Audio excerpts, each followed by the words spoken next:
Bevor es mit dem Lawcast losgeht, möchten wir noch einen Dank an unsere Partner aussprechen. Das sind Omnilex, SwissCloudHosting, Altenburger und Universität Luzern, also unsere Goldpartner, sowie ZHAW School of Management and Law, also unsere Hauptpartnerin. Jetzt wünschen wir euch viel Vergnügen mit unserem Lawcast. Ladies and gentlemen, welcome to our new Lawcast episode. As the attentive listeners might have noticed, today I'm going to speak in English because we are very happy to welcoming Nyasa Steger. Hi. Hi, it's so nice to be here. Thank you for inviting me. Well, thanks for coming. I'm very happy to be here, and we're going to speak about a very big topic today. It's hard to follow, as you mentioned right before, even for you. Yeah. So we're going to do our best to talk about the Trump administration and his executive orders, his policies. But right before we start, do you want to provide us an overview about your career path? Yeah, I would love to. So I'm a U.S. licensed, New York State licensed lawyer from New York. I went to law school in Manhattan, New York at Benjamin Cardozo School of Law. And my goal going to law school was always to work on what's considered public interest or sort of public good topics. So human rights, and I thought internationally, I looked domestically. And I ended up after law school working at Brooklyn Defender Services, which is a public defender office, meaning that they take clients who are assigned to them through the court system. Under the U.S. Constitution, if you are arrested for a crime and you cannot pay for a lawyer, you have a right to be represented. A court appoints a lawyer. And so that's the kind of work that the office I worked for did. And my specialty is the intersection between immigration and criminal law. So I specifically worked on representing people who were accused of a crime, who were immigrants, to help the immigrants understand how their criminal case and their immigration case could conflict, or their immigration status could be impacted by their criminal case. So I did that for more than a decade in New York. And also while I was a law student, I worked on the issue of what's called crim-im law, or criminal immigration law. And I've also done some work internationally in Haiti and Nigeria and Tanzania on international human rights and access to counsel. So something I'm very passionate about is that people should have lawyers because lawyers have information. And certainly in the United States, the legal system is very difficult to navigate, as you'll even hear today.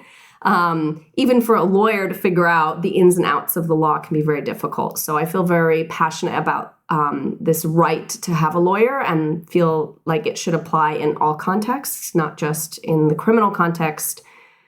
And then I also taught law school in Manhattan. And then I moved to Switzerland, where I've been working here at ZHAW, teaching Anglo-American law. I run a project where students also work for NGOs in different parts of the world. They do all that work remotely. It's an elective here at ZHAW. And I'm still doing consulting work in New York for the organization I used to work for, Brooklyn Defender Services, and for another organization called Appellate Advocates. They represent people on their appeals when they're on their criminal case. You still work for Brooklyn Defenders? Yes, as a consultant. So sort of varying hours and varying projects. But I'm still working on doing that sort of crim-im analysis and thinking about policy and also trying to change laws that would help people who are accused of a crime. But even though I'm still involved in that work, it's still really breakneck speed at which the law seems to be changing and which ones are constitutional, which ones are not. So as you already mentioned, it's very hard to stay updated with what is the current policy, even when you're in the work. So if you feel confused when you're listening to the podcast or feel like that doesn't make any sense, you can know that many people in the U.S. who work in this area of law are also confused or wondering what's constitutional or what's not. Well, what should I say? So very interesting work, very interesting career path. And before we get into our today's topic, let me just ask, do you have a case for Brooklyn Defenders, for example, which you remember? Yeah, I have very special case. Many.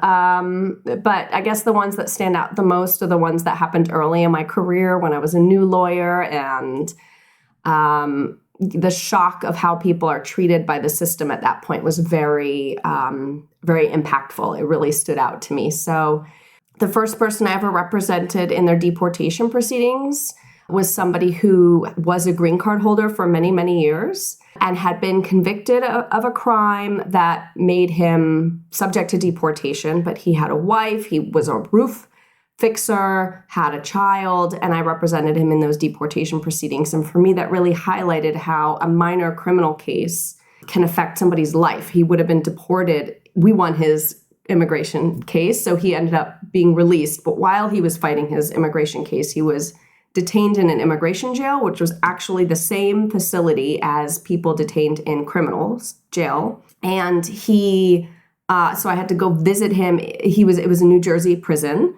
even though we were based in Brooklyn, and even though he used to live in Brooklyn.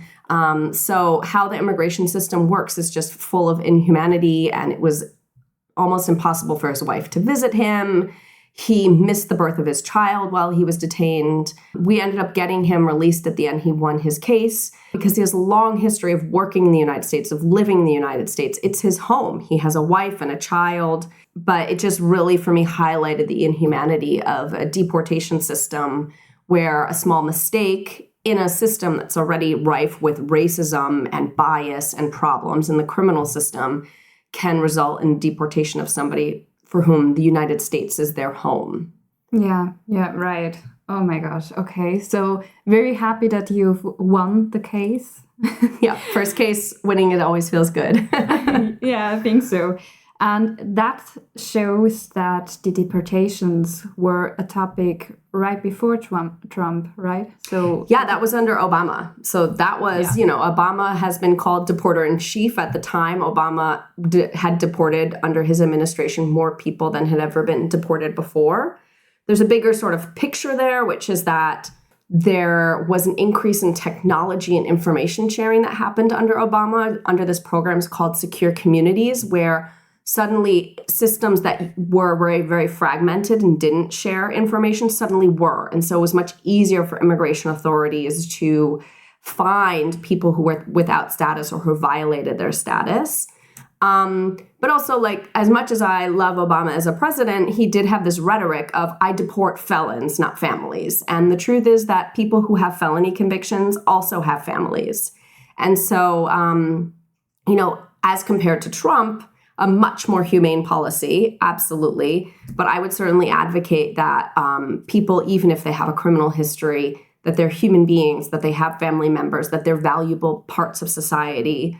And the criminal system itself has so many problems, bias, racism, economic injustice, that you can't base a deportation of somebody based on a system that itself has so many problems and failures. The immigration conversation existed before Trump. The problems with the immigration deportation system existed before Trump. 1996, there was a big law that passed, and that really expanded the bases for which the United States could deport people who have criminal histories related to who are immigrants.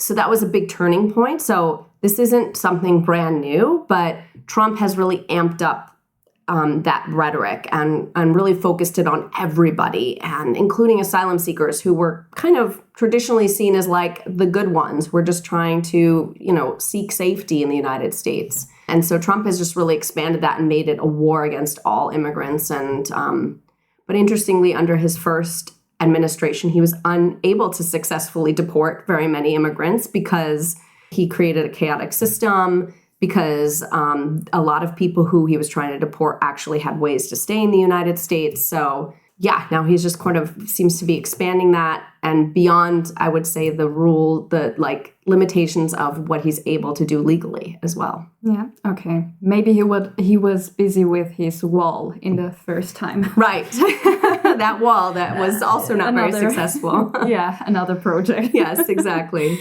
So let's focus on the comparison between the immigrant policy between Joe Biden, Kamala Harris, and Trump. What does the immigration policy look like under Joe Biden and Kamala Harris? Yeah, so of course, before Joe Biden was Trump number one, and under Trump number one, there was a huge expansion of executive orders related to immigration. There were already a lot of policies that were legally being challenged in the courts, including up to the Supreme Court.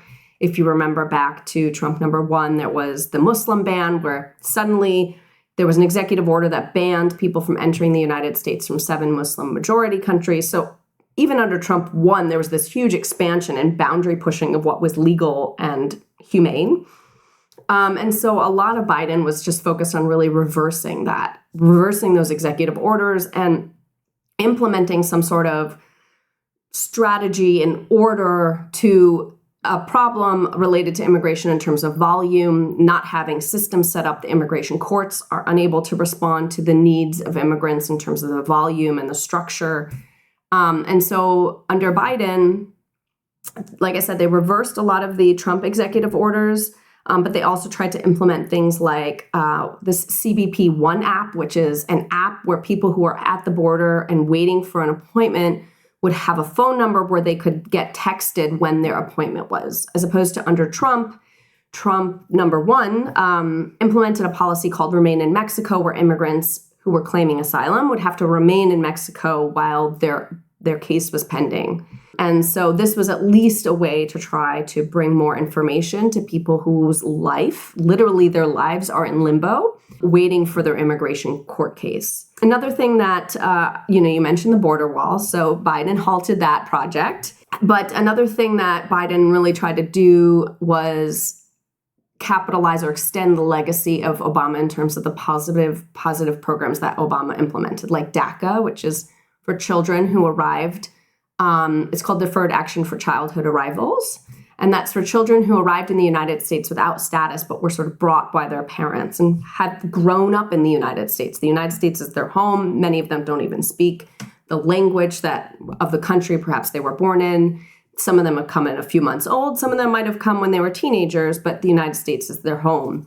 And this was essentially a way for them to get some temporary status where they could come out of the shadows and go to university and have jobs. They would get work authorization.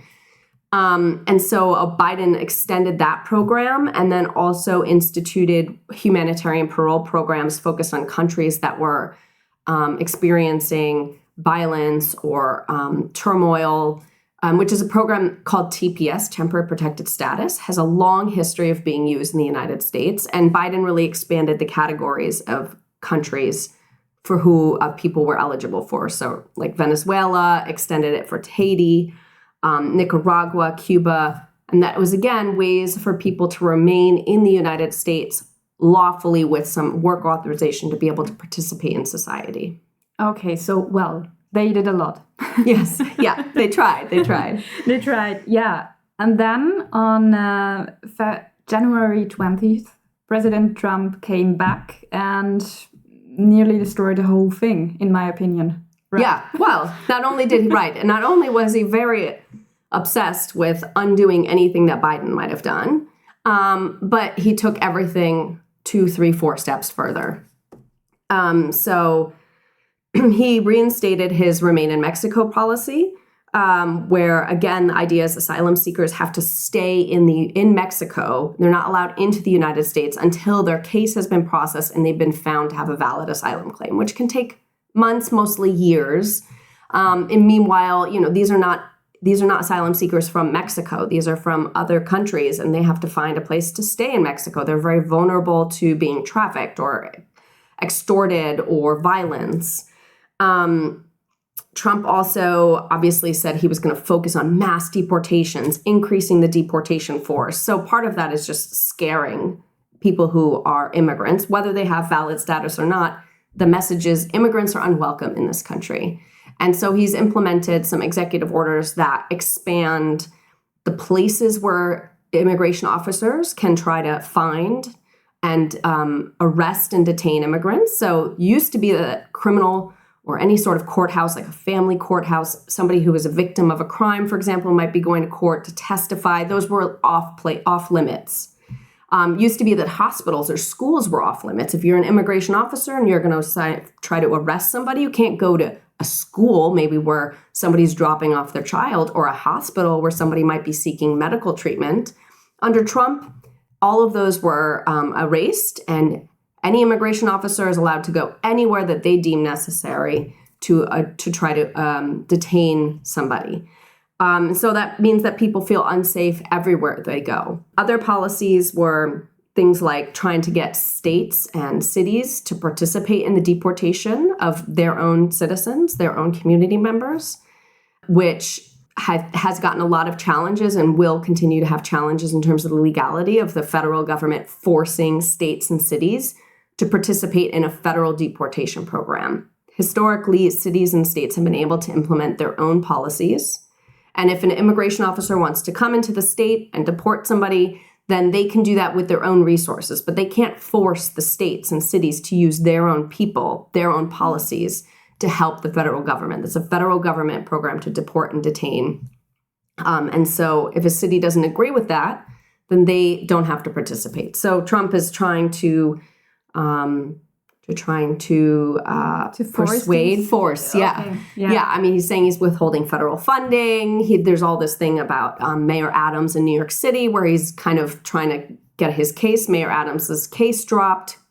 Federal prosecution against him, kind of as a quid pro quo. Well, if we'll drop this federal case against you if you agree to basically help us with deportations. Trump is deploying military resources to the border.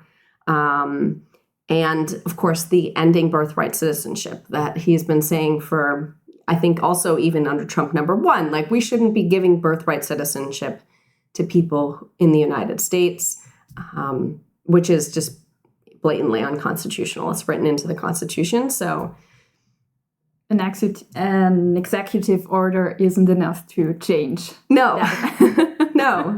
So an executive order is something that's issued by the president. The president is one of the three branches of the federal government. He's the executive branch. But he can only make orders about things that he has control over. He can't make, or she in the future perhaps, but Trump cannot make an executive order about something that is not within his job description, his purview. And so, for example, he cannot amend or change the U.S. Constitution with the stroke of his pen. Executive orders are very powerful and have been used historically for bad and good purposes. In World War II, there was an executive order that mandated that people of Japanese descent, including American Japanese people, would be detained it wasn't like a detention camp per se, they said, but basically would be cordoned off as a way to keep the government safe during World War II. And this was the very famous case Korematsu versus United States, which was upheld by the Supreme Court as it was okay for the president to issue that executive order during World War II because it was a time of war, of emergency, and it was a temporary detainment of people. But since then, it's been looked at as really a black stain of U.S. history, and certainly the wrong decision that the Supreme Court made that the president has that power. But what Trump is doing now with his executive power goes far beyond that. I mean, to say that he's just unilaterally basically taking out a part of the U.S. Constitution, which has been there since the Civil War. Judges have said, I actually highlighted some of the things that the district court judges have said about that executive order because it's being challenged in the federal courts. And one judge said, this is blatantly unconstitutional. Another judge said that no court in this country has ever endorsed the president's interpretation. This court will not be the first. And another judge said birthright citizenship is a fundamental constitutional right.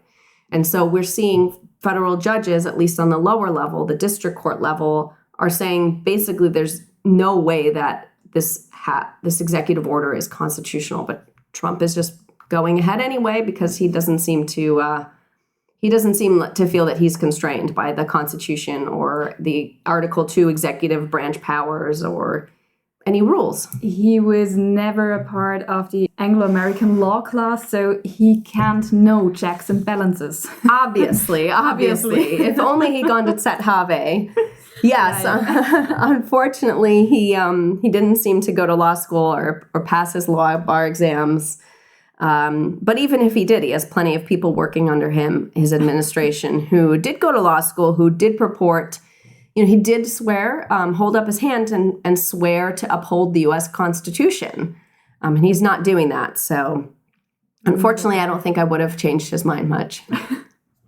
Yeah, that's right. So we'll talk about this later. Let's go back to the immigration policy, because I've listened to a Lawcast to a podcast, of course, last week. It was Trump 100, and they talk about an immigrant community, and what they said was very horrible, because they talk about that even people who are legally in the US, they don't feel safe anymore. They are very afraid. They have so much fear to go on the street and that they will be deported. Mm-hmm. Yes, and I think heard that's about that. Certainly. I mean, I dealt with that under Trump 1 a lot, and I think it's even worse under this Trump administration. People who have lawful status are still worried that they might be deported because Trump doesn't seem to be adhering to any norms or standards or rules. And so I'm sure people who are immigrants in the United States, even those who have lawful status, are feeling worried that perhaps he's going to take that status away.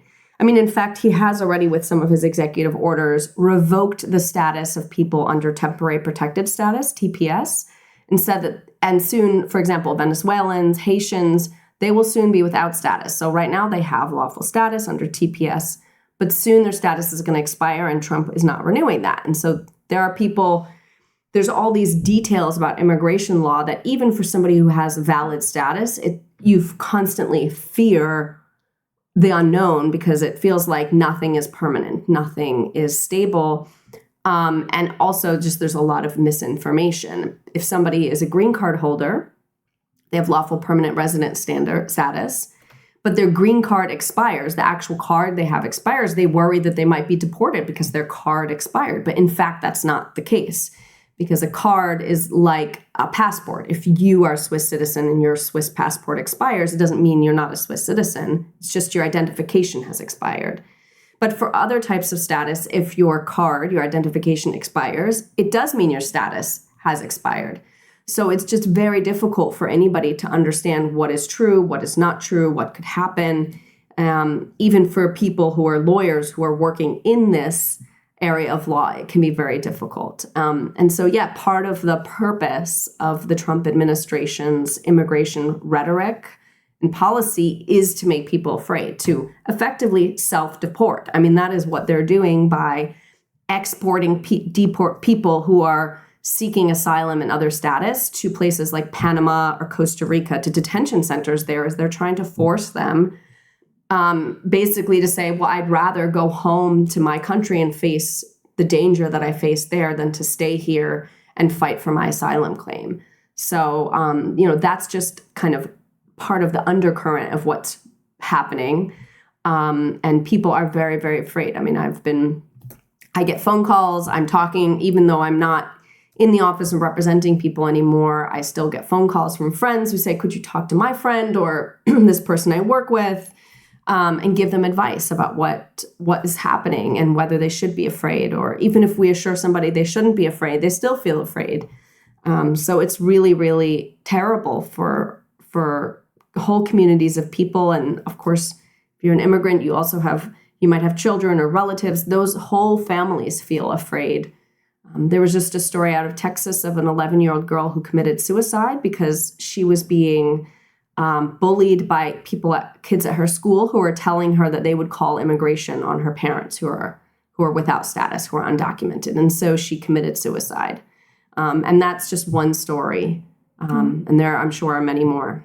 Of course, yeah. Yeah, very sad. And it sounds like sounds ridiculous because it sounds like people have no rights there, but I think that's not true. They have rights. They do, yes. I mean, yeah. Less than it was, but they have rights. Yeah, they still have rights under the Constitution, and that's a lot of what I did at my work at Brooklyn Defender Services and still do now, is helping people to understand what rights they have. We made a video series called We Have Rights. It's at wehaverights.us, which shows videos of what people's rights are regardless of their status. You can do things like film when ICE is arresting somebody. You have a right not to open your door. You have a right to decline to give your name, things like that. And those are rights that apply to everybody regardless of status.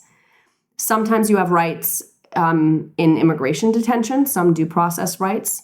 Obviously, they depend on, the situation, what your relief, what if you're fleeing torture or if you're not, things like that. But people do have rights, and so it is important that people know them. But, when you have a president who is saying things like making executive orders that are blatantly unconstitutional, of course, everybody feels like those rights don't apply. Of course, yeah. But do these executive orders, are they enough to change all this immigration policy? Well, yes and no. I mean, the only way to stop the president from doing what the president is doing is either to have Congress or the judicial branch act as a check on the president. And Congress doesn't seem to be acting as a check on the president because they've confirmed all of his nominations so far, even nominations for the health secretary who doesn't believe in basic things like vaccination. So Congress doesn't seem to be acting as the check against the president. And so it's up to the courts to say what the president is doing is unconstitutional. We'll see what the Supreme Court says or doesn't say. The Supreme Court last term basically gave the president broad powers under a case U.S. versus Trump, which said that the executive branch has a lot of immunity from prosecutions. So the Supreme Court does seem to believe that the president has a lot of power. So, the president does what he does, and I think traditionally presidents have followed some sense of norms and what is right and what is wrong, and felt that there's some restriction on their power. But Trump has very clearly made the point that he's compared himself to a king. So we will see. Very horrible, horrible situation for all these immigrant people there. And I think let's move on to the international conflict. So in what ways do U.S. migration policies and all these deportation align or conflict with international law? A lot of ways. There's the principle of non-refoulement, which is under the Convention Against Torture.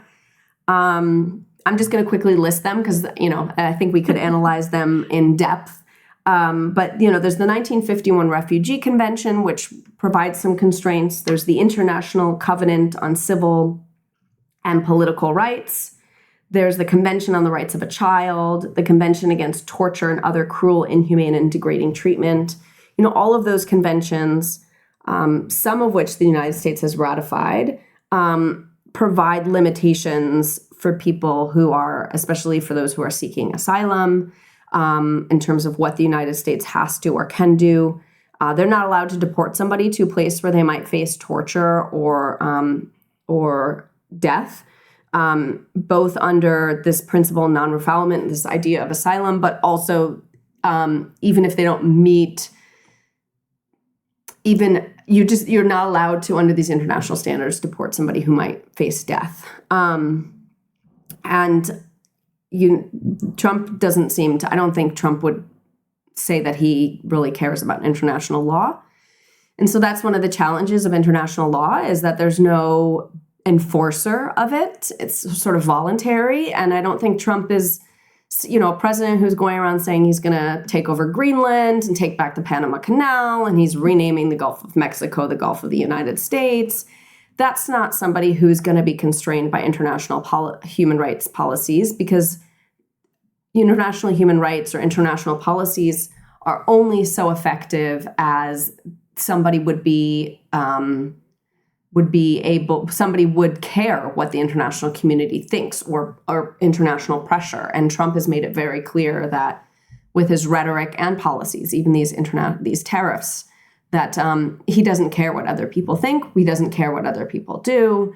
And so, unfortunately, there might be lots of violations of international human rights law, but effect those have on the United States under a Trump regime, I think, are limited to none. Yeah. So right now, in consequence, unfortunately, we have to accept it as it is because we can't do anything. So right. He won't stop there, and we can hope for the best, I think so. Yes, let's see. Hopefully he doesn't try to run for a third term. Yeah. And then hopefully under a new, more reasonable president, there could be claims brought against the United States for violating these international human rights norms. And maybe we being the United States generally, the executive, et cetera, care at that point that have been violated and perhaps there's some remedies offered. But I hope so. Yeah, right. But let's move on to the birthright citizenship. Yeah. As we already mentioned, an executive order is not enough to change that, but he tries to do it anyway. Yes, exactly. Or he does. And then he said, it's like when people say, should you ask, if you have a question, should you ask for clarification beforehand, or should you just do the thing you want to do and then ask for forgiveness? I'm not sure that Trump would even ask for forgiveness, but he just seems to think that nothing applies to him. And he has, he has many advisors who have developed this plan under Plan 2025, who developed these really, evil is like kind of the only word that I can think of, plans for mass deportations, for violence against communities, impoverished communities, and people of color, and so I don't think the Trump administration is all constrained by what they are actually allowed to do, because it's really just the courts that might, say, well, this is unconstitutional, and who knows what the Supreme Court's going to say. And even if the Supreme Court says it's unconstitutional, J.D. Vance has said, and I don't know if Trump has said, but they might not even listen to the courts anyway. And then we're in the land of essentially a dictatorship. And so what is the limit there? People protesting, maybe. People are starting to protest. People are starting to speak out, or have been speaking out, but they're speaking louder and more consistently. But, that's the problem, is a constitution and limitations on the rights or the ability, the power of a president are only so effective. And if somebody just doesn't care, then I don't know how to stop that. Yeah, right. So basically, what's the importance and what would be the problem if we do not longer have these birthright citizenship in the US? Yeah, so the 14th Amendment of the US Constitution says all persons born or naturalized in the United States are citizens of the United States, essentially.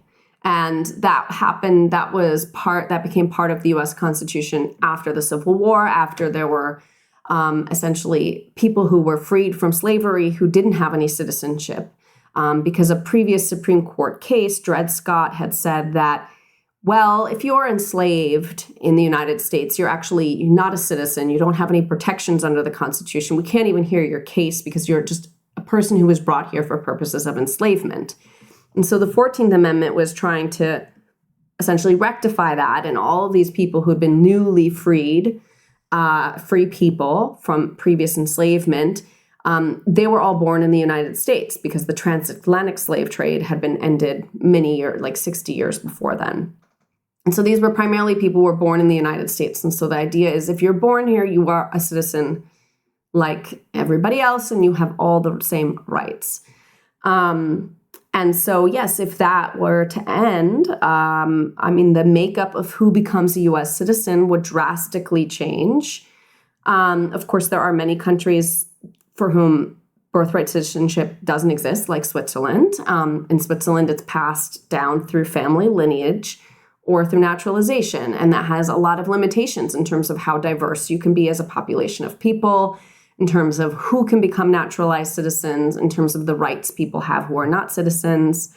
And so, yes, this would change certainly the racial makeup, the economic makeup, a lot of things. Of course, like voting goes over citizenship. So there's a lot of reasons why this birthright citizenship provision of the 14th Amendment is very, very important.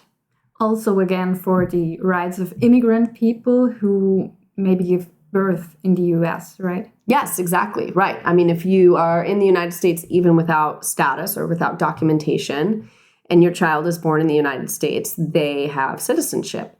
When they're 21, they can then petition for you to potentially get citizenship. So, or rather a green card. So it also is intergenerational, where it means if somebody's born in the United States, they might be able to help their family get status in the future as well, which is really for the greater good of everybody. Because if people can live and work work legally, they pay taxes, they're open community members and don't have to hide in the shadows, that helps entire communities thrive, as opposed to the opposite of, or what Trump is trying to do. The opposite of open communities that thrive is push people into the shadows. And that ends up actually hurting the United States overall in terms of taxes, in terms of labor standards, in all sorts of ways. Right. So also very tragic. And again, it's just a Trump executive order we don't understand. It shouldn't be an executive order at that point. I mean, Article 5 of the U.S. Constitution very clearly lays out how you change the Constitution, and it's not by executive order. But Trump isn't saying that he's changing the Constitution. He's just saying that the Constitution doesn't say that all people are born or naturalized, that the Constitution doesn't essentially give birthright citizenship, that there's some different reading of how to read the 14th Amendment that doesn't give birthright citizenship, which, as I already said, the reaction from federal judges so far who are hearing cases about this is blatantly unconstitutional, and nobody has ever read the U.S. Constitution in this way. And there are a number of cases that the Supreme Court has in the past decided that solidify that this 14th Amendment does give birthright citizenship. So it's not like this is some new area that Trump is exploring some unanswered question. The Supreme Court has pretty clearly explored this question before in other contexts, but it's made very clear that this is a 14th Amendment gives birthright citizenship, and this is not open to interpretation. Yeah, but we also had Roe versus Wade in class, and I think it was kind of the same principle, right? That's an interesting question. So the thing so yes and no. Yes, the Supreme Court can change its mind and say, well, we made a mistake in the past, which is essentially what happened in Dobbs, which is the case that overruled Roe.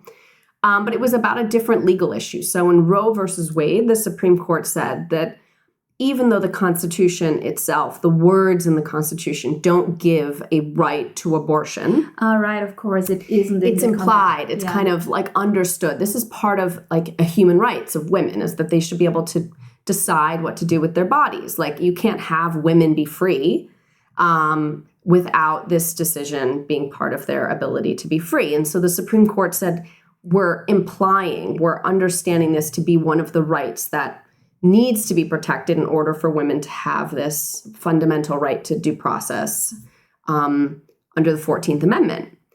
And then in 2022, in the case of Dobbs versus Jackson Women's Health Organization, the Supreme Court said, you kind of made a mistake in Roe.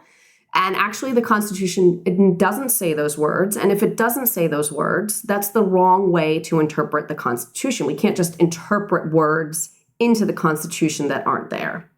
Now, I disagree with Dobbs, the decision in Dobbs, but I've framed it here very nicely or friendly to the Supreme Court. Because I want to highlight that's really different from the example right now with the 14th Amendment and the words, all persons born or naturalized in the United States are citizens of the United States. Those words are directly in there. So the Supreme Court, yes, could change its mind and say, well, in those previous decisions, we misinterpreted what those words mean, but it would be a much harder argument because those words are actually in the Constitution. And so it is in some ways it could follow the path of Dobbs and Roe versus Wade, but it would be a different argument and much harder to make. And that's why, when a judge says that no court in the country has ever endorsed the president's interpretation, or that this is blatantly unconstitutional, that's where those judges are basing those very strong statements.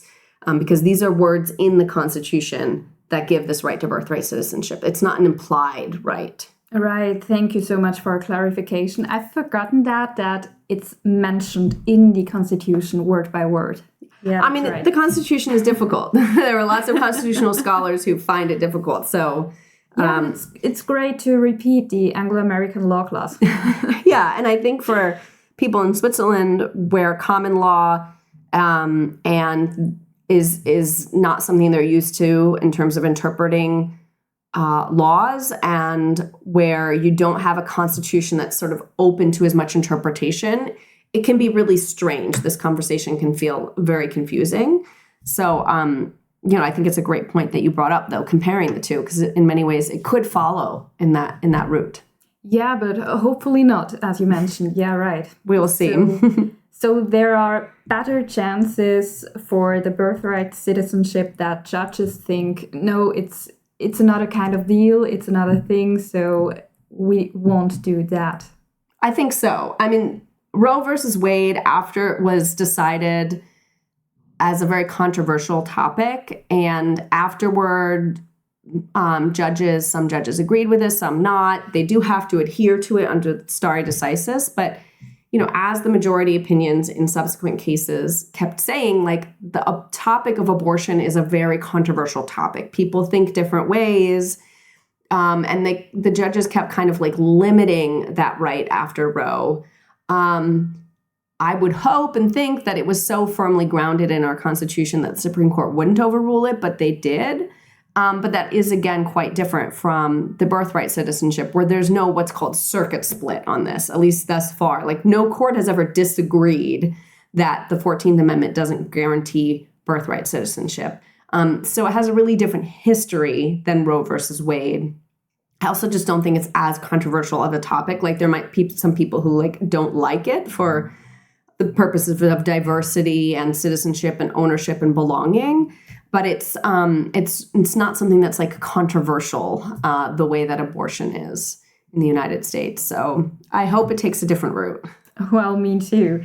As you mentioned right now with the identity, also in Article 14, what do you think about that there are only two genders right now in the US? Yeah. Yes, transgender people don't exist. There was never, I don't think there was officially ever a third gender under US federal law. There was never an official they, them gender, which would really be actually subscribing. It's not really a third gender. It was just saying I don't subscribe to either this gender binary of he or she. But yes, under the Trump administration, another executive order is that transgender people have no right to be transgender. Their gender will not be acknowledged if they had a passport that acknowledged their true gender, or then they would be, the new passport will only acknowledge the gender at birth, assigned at birth. That fits into this big picture of anti-LGBT, right? Or anti-LGBT, not just transgender rights, but also lesbian, gay, bisexual, queer rights. That fits into this bigger picture of diversity, inclusion, and belonging. So there's all these executive orders that have basically banned federal programs or any federal funding related to programs under DEIB, which is diversity, equity, inclusion, and belonging. So the United States is now no longer even supporting this idea that we want to create workplaces or schools that acknowledge race, that acknowledge that there's value to including people, that there's value to acknowledging people as individuals. It's been framed as something that's essentially anti-white instead of what it is, which is just pro-inclusion.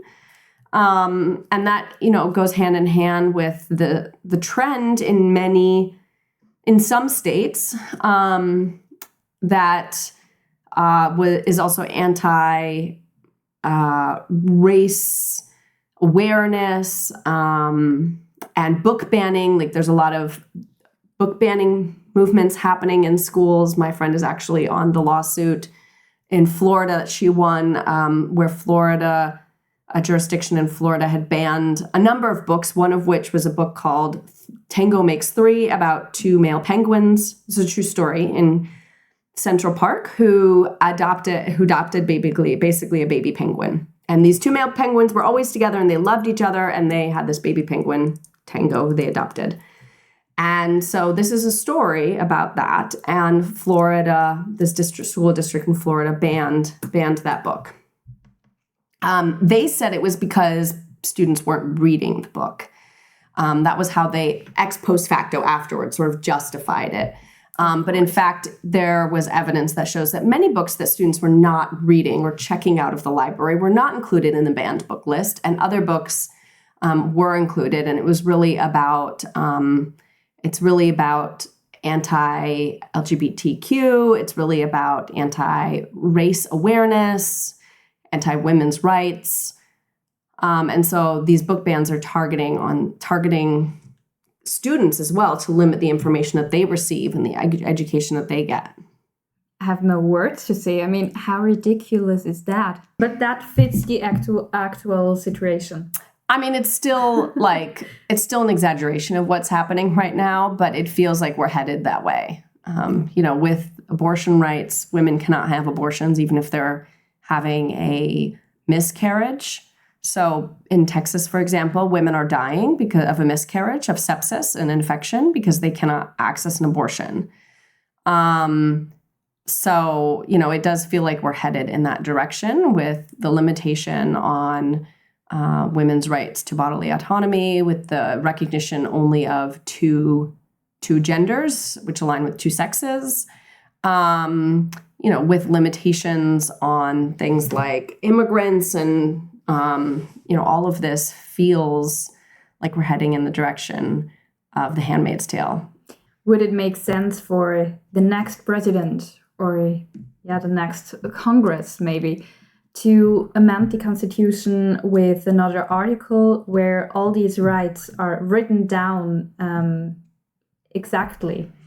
Well, I would love that. Whether or not that's going to happen... Would that give a higher protection of these rights? If you look at the 14th Amendment, I think you can't be a whole lot more clear about birthright citizenship than the words that are written in there about birthright citizenship. So I think that there are arguments maybe before Trump that these implied rights by the Constitution should be written down. Although you do have specifically a provision in the U.S. Constitution that says not all of the rights that are protected by the Constitution are written down. So it's not like liberal hoopty-doopty judges just made up these rights. The Constitution itself says not all of the rights protected by the Constitution are listed. There are fundamental rights that are implied that are necessary for this life, liberty, and pursuit of happiness. But yeah, I would certainly prefer to have them written, enumerated would be the right word, listed in the Constitution, because then it would not be up to the discretion of judges or the interpretation of judges to say, well, this is or isn't included. But I don't think that that's going to constrain the president or not this president anymore, because I feel like we couldn't have a more clear example than the birthright citizenship clause, where it's specifically written in. Not to mention Article 2 of the U.S. Constitution specifically lists the responsibilities, the powers, the duties of the executive, and the president just doesn't seem to care. He's also overstepping his powers all the time by basically limiting funding or designating funding, which is Congress's job. So this president certainly isn't going to be constrained by a more clear reading. I don't think Trump is sitting around thinking well, there seems to me there's some ambiguity there. So I'll take that to my advantage. Trump just doesn't seem to care. But perhaps under another president or future version of the United States, it would certainly be helpful to enumerate some of these implied rights that do or don't exist under the current Constitution. Yeah, hopefully it's not getting worse. I mean, other countries are unfortunately following suit. Germany seems to be increasingly conservative, and or people seem to be increasingly vocal or supporting the conservative movement. So unfortunately, this doesn't seem to be limited to the United States, but certainly if the United States taking the stances that it is right now sets a trend worldwide, which is why it feels so dangerous. Right, yeah. Thank you very much for all these informations. Do you have any other points you want to mention? Yeah, I mean, it's been a lot. It's very hard for me to stay up to date with what's happening. I guess I would just encourage people to continue to learn and to understand and continue to be curious about other people. Like, I still hope people visit the United States and try to, talk to people there and understand what's going on. And of course, not everybody from the United States is, many people are not in agreement with Trump, with what Trump is doing. But I guess I would also say that it can be sometimes hard as somebody from the US to talk to people outside of the US about what's happening, because it's not funny to me. It's not like a joke. It's not something to make fun of. It's real people who are my friends who are being affected by these decisions now, and for a long time their identities are being attacked. And so it can also be hard, I think, to talk to somebody from the United States about what's going on, or maybe it's hard for them to talk to you in a way because, it's deeply, deeply affecting many people. And it's not just a news clip or, I think anybody you'll encounter here will probably say they feel really terrible about it, and it's really sad. So I guess just have some grace for people who you want to talk to. It's great to have conversations, but just know that sometimes it feels really heavy what's going on, and it can be hard to talk about. Yeah, I think so. So thank you very much for talking about that. And yeah. Thank you for inviting me on. I'm glad people are curious, and I'm always happy to answer questions. That said, please feel free to approach me, ask questions. Oh, perfect. I'm always happy to give information. And try to keep people updated. And anybody's welcome to sit in my Anglo-American law class, where we talk about a lot of these topics, including we'll be talking about U.S. versus Trump this semester, executive orders. So anybody's welcome to pop by. Thank you so much for that information. So that's it for today. Many thanks for joining us, and see you next time. Great, thank you.